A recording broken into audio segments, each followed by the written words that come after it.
संत ज्ञानेश्वर महाराजांच्या काळातील गोष्ट आहे. बेदरच्या यवनराजाने त्यावेळी पंढरपूर शहरावर हल्ला केला. त्याने पंढरपूर शहर लुटले. सर्व विठ्ठल भक्तांचा छळ केला. तेव्हा पांडुरंगाच्या भक्तांनी विठुरायाची मूर्ती तळघरामध्ये लपवून ठेवली.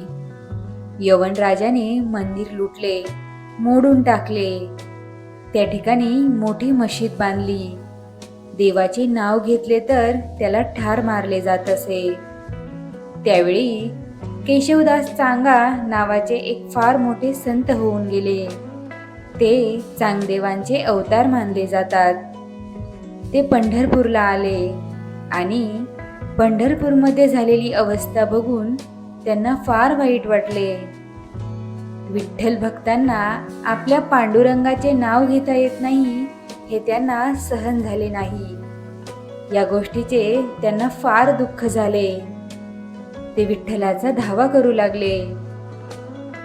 तेव्हा विठुराया त्यांच्या समोर प्रगट झाले आणि त्यांना म्हणाले, हे बघ चांगा केशवदास, तू दुःख करू नकोस. यातून नक्कीच काही ना काही मार्ग निघेल. तू ताबडतोब बेदरला परत जा. सर्व काही चांगले होईल. केशवदास चांगा हे बेदरला परत गेले.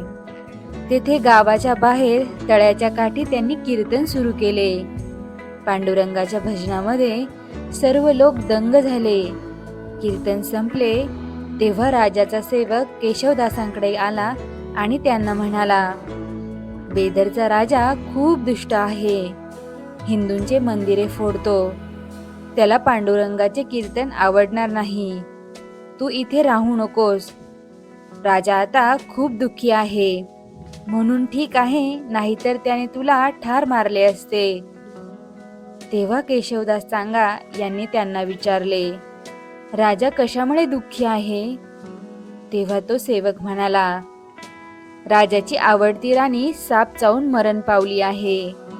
उद्या तिचे दफन करायचे आहे. तेव्हा केशवदास महाराज म्हणाले, मी संजीवनी मंत्राने राणीला जिवंत करतो असे जाऊन राजाला सांग. सेवकाने ते जाऊन राजाला सांगितले. दुसऱ्या दिवशी राजाने त्यांना आपल्या दरबारामध्ये बोलवून घेतले. त्यांनी दरबारात आल्यानंतर पाहिले तर राजा शोक करत होता. तेव्हा चांगा केशवदास यांनी आपल्या झोळीतून अंगारा काढला आणि पांडुरंगाचे स्मरण केले. त्यांनी तो अंगारा आपल्या आणि त्यांच्याबरोबर आलेल्या सर्व लोकांच्या कपाळाला लावला. त्या क्षणी राजाला सगळीकडे मुसलमान फकीर दिसू लागले. राजाला खूप मोठे आश्चर्य झाले.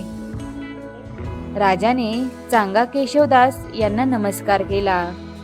ते फार मोठे साधू आहेत असे त्यांना वाटले. केशवदास राजाला म्हणाले, माझ्याजवळ असणारा हा अंगारा तू राणीला लाव, म्हणजे ती जिवंत होईल. राजाने तो अंगारा राणीच्या प्रेताला लावला. त्या क्षणी राणी उठून बसली आणि वेड्यासारखे बडबडू लागली. ती काय बडबडते आहे हे मात्र कोणाला कळत नाही.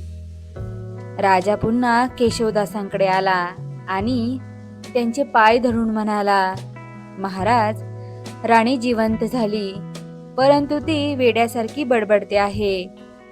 तिला पूर्वीसारखं पुन्हा चांगले करा. केशवदास म्हणाले, तिला वचन दे, तुझी जी इच्छा असेल ती मी पूर्ण करेल. राजाने राणीला वचन दिले. तेव्हा राणी म्हणाली, मला ज्यांनी जिवंत केले त्यांना शरण जा. त्यांची इच्छा पूर्ण करा, नाहीतर मी पुन्हा मरेन. राजा चांगा केशवदासांसमोर उभा राहिला. त्यांचे खूप आभार मानले. त्यांना खूप सोने नाणे दिले. त्यांची काही इच्छा आहे असे त्यांनी विचारले. तेव्हा ते म्हणाले, राजा, आम्ही विठुरायाचे भक्त आहोत. तुझे सोने नाणे आम्हाला काही नको. तू पंढरपूर लुटलेस, सर्व मंदिर पाडले, तिथे मशीद बांधली, हे पाप आहे. तेव्हा ती मशीद मोडून पुन्हा मंदिर बांधण्याची आज्ञा तुझ्या ठाणेदाराला दे. राजाने ताबडतोब आज्ञापत्र दिले. तेव्हा चांगा केशवदास हे आपल्या सर्व शिष्यांसह पंढरपूरला परत आले आणि तिथल्या ठाणेदाराला त्यांनी राजाचे आज्ञापत्र दिले. ठाणेदाराने ताबडतोब मशीद पाडून टाकली आणि पूर्वी होते तसे विठ्ठलाचे मंदिर बांधून दिले. सर्व विठ्ठल भक्तांचा छळ बंद केला. विठुरायाची मूर्ती तळघरामध्ये लपवली होती, ती बाहेर काढण्यात आली आणि तिची स्थापना करण्यात आली. सर्व विठ्ठल भक्तांना खूप आनंद झाला. सर्व आनंदाने विठ्ठलाच्या भजनामध्ये दंग झाले. जय जय रामकृष्ण हरी.